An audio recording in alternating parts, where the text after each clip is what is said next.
اعوذ باللہ من الشیطان الرجیم بسم اللہ الرحمن الرحیم السلام علیکم ورحمۃ اللہ وبرکاتہ۔ میں اسلامک اسکالر سے آپ سے مخاطب ہوں۔ کیسے ہیں ناظرین؟ امید کرتا ہوں کہ آپ حضرات بالکل ٹھیک اور خیر و عافیت کے ساتھ ہوں گے۔ الحمدللہ الحمدللہ الحمدللہ۔ آج میں آپ کے سامنے ایک نئی ویڈیو لے کر آیا ہوں اور امید کرتا ہوں کہ آپ اس ویڈیو کو آخر تک ضرور دیکھیں گے۔ ہمارے چینل پر اسلامی ویڈیوز اپلوڈ ہوتی ہیں اور اسلامی چینل کے حوالے سے جو سبسکرائبرز ہیں ان سے مجھے امید ہے کہ وہ نماز کی پابندی کرتے ہوں گے انشاءاللہ۔ آج کا ہمارا ٹاپک بھی اسلام ہی کے بارے میں ہے۔ اسلام کے اندر مختلف قسم کے فرائض ہیں، واجبات ہیں، سنتیں ہیں۔ ایک عمل جو اسلام کے اندر بہت زیادہ کیا جاتا ہے وہ ہے اذان۔ دن میں 5 دفعہ اللہ رب العزت کے گھر کے اندر کھڑے ہو کر مؤذن اذان دیتا ہے اور اللہ رب العزت کی طرف لوگوں کو بلاتا ہے۔ اذان کے الفاظ سن کر لوگ مسجد کو آتے ہیں اور سارے کا سارا ثواب ایک مؤذن کو اللہ رب العزت عطا فرماتے ہیں اور نمازیوں کے ثواب میں بھی کوئی کمی نہیں ہوتی، ان کو بھی پورا ثواب اجر ملتا ہے۔ یہ اذان جو ہے اسلام کے اندر ایک اونچی شان رکھتی ہے اور مؤذن کی بھی اذان کی وجہ سے شان بڑھ جاتی ہے۔ قیامت کے دن اونچی اونچی گردنوں والے مؤذن ہی ہوں گے جو دور سے نظر آ رہے ہوں گے۔ جب وہ آ رہے ہوں گے تو دور سے نظر آئیں گے، لوگ کہیں گے یہ کون ہیں؟ اونچی اونچی گردنوں والے، لمبی لمبی گردنوں والے۔ تو کہا جائے گا کہ یہ امت محمدیہ صلی اللہ علیہ وآلہ وسلم کے مؤذن ہیں، اذان دینے والے ہیں۔ تو اذان کے 19 کلمے ہیں جن کو سب جانتے اور پہچانتے ہیں۔ صبح کی اذان میں الصلاۃ خیر من النوم، الصلاۃ خیر من النوم، نماز سونے سے بہتر ہے، 2 مرتبہ زیادہ کہا جاتا ہے۔ جب مؤذن کی اذان سنو تو کلمات مؤذن کہتا جائے، جو کلمات مؤذن کہتا جائے خود بھی وہی کلمات اذان کہتا جائے، یعنی جیسا مؤذن کہتا جائے ویسا ہی سننے والا بھی کہتا جائے۔ یا حی علی الصلاۃ اور حی علی الفلاح کی بجائے لا حول ولا قوت الا باللہ کہے۔ حدیث شریف میں آیا ہے کہ جو شخص دل سے اذان کا جواب دے گا جنت میں داخل ہوگا۔ یا اشہد اللہ الہ الا اللہ کے جواب میں کہے اشہد ان لا الہ الا اللہ وحدہ لا شریک لہ وَأَنَّ مُحَمَّدًا عَبْدُهُ وَرَسُولُهُ رَضَيْتُ بِاللَّهِ رَبًّا وَبِمُحَمَّدٍ رَسُولًا وَبِمُحَمَّدٍ رَسُولًا وَبِالْإِسْلَامِ دِينًا۔ اس کا ترجمہ یہ ہے کہ میں گواہی دیتا ہوں کہ اللہ کے سوا کوئی معبود نہیں، وہ اکیلا ہے، اس کا کوئی شریک نہیں، اور یہ کہ محمد اللہ کے بندے اور اس کے رسول ہیں۔ میں نے اللہ کو اپنا رب اور محمد صلی اللہ علیہ وسلم کو اپنا رسول اور اسلام کو اپنا دین پسند کر لیا۔ حدیث شریف میں آیا ہے کہ جو شخص کلمہ توحید کا مذکورہ بالا جواب دے گا اس کے گناہ بخش دیے جائیں گے۔ جس شخص نے مؤذن کی مانند کلمات اذان کہے اس کے لیے جنت ہے۔ رسول اللہ صلی اللہ علیہ وآلہ وسلم بعض اوقات ہر 2 کلمہ شہادت کے جواب میں صرف وَأَنَا جس کا مطلب یہ ہے اور میں بھی فرما دیا کرتے تھے، یعنی میں بھی گواہی دیتا ہوں کہ یعنی محمد یعنی میں اللہ کا رسول ہوں، یعنی کہتے تھے میں بھی گواہی دیتا ہوں۔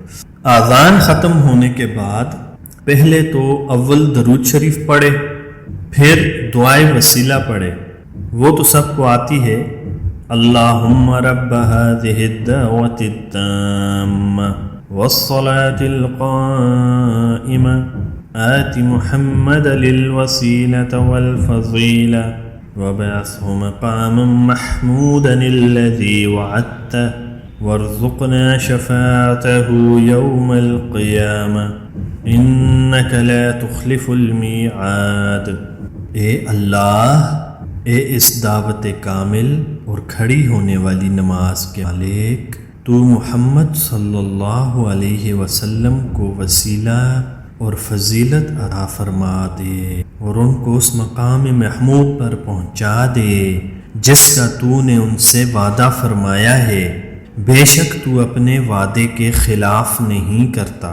حدیث شریف میں آیا ہے کہ وسیلہ جنت کا ایک خاص مقام ہے اور وہ ایک خاص ہی بندے کو اللہ پاک عطا فرماتے ہیں۔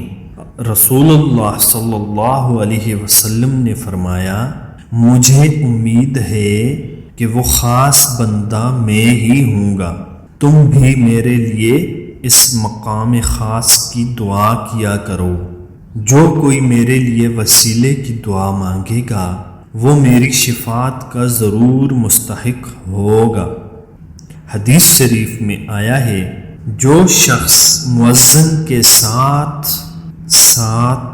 اذان کا جواب دینے کے بعد وسیلہ کی دعا پڑھے گا، قیامت کے دن اس کے لیے شفاعت واجب ہو جائے گی۔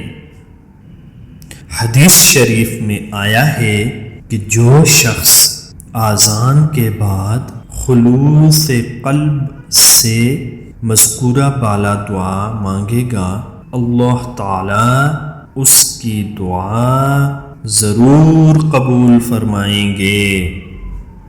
حدیث شریف میں آیا ہے کہ جو شخص کسی مصیبت یا سختی میں گرفتار ہو اسے چاہیے کہ اذان کے وقت کا منتظر رہے اور اذان کا جواب دینے کے بعد دعا پڑھے اور اس کے بعد اپنی حاجت اور کشائش آسانی کی دعا کرے، اس کی دعا ضرور قبول ہوگی۔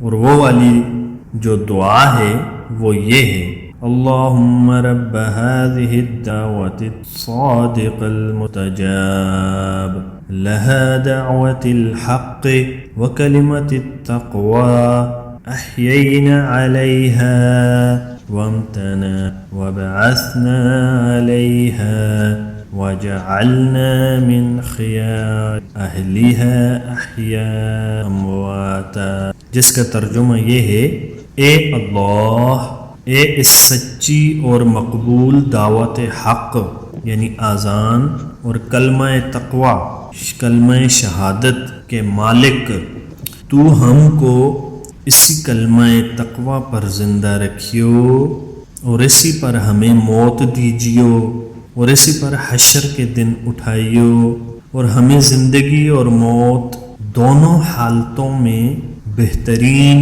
اہل توحید میں شامل کر دے۔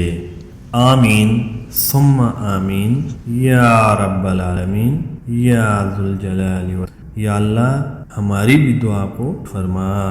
حدیث شریف میں آیا ہے کہ اقامت جو ہوتی ہے اور تکبیر، اقامت تکبیر ایک ہے، اس کے 11 کلمے ہیں۔ دوسری حدیث میں ہے کہ اقامت جو ہے وہ اذان ہی کی مانند ہے، فرق صرف اتنا ہے کہ اقامت میں ترجیح نہیں ہے، اور 2 مرتبہ قد قامت الصلاۃ کا اضافہ کیا جاتا ہے۔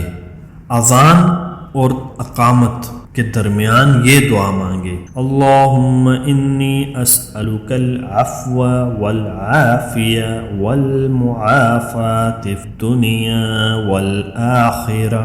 اے اللہ، بے شک میں تجھ سے ہر گناہ اور خطا سے معافی اور ہر دکھ بیماری سے صحت و عافیت اور دنیا و آخرت میں ہر بلا اور عذاب سے حفاظت کا سوال کرتا ہوں۔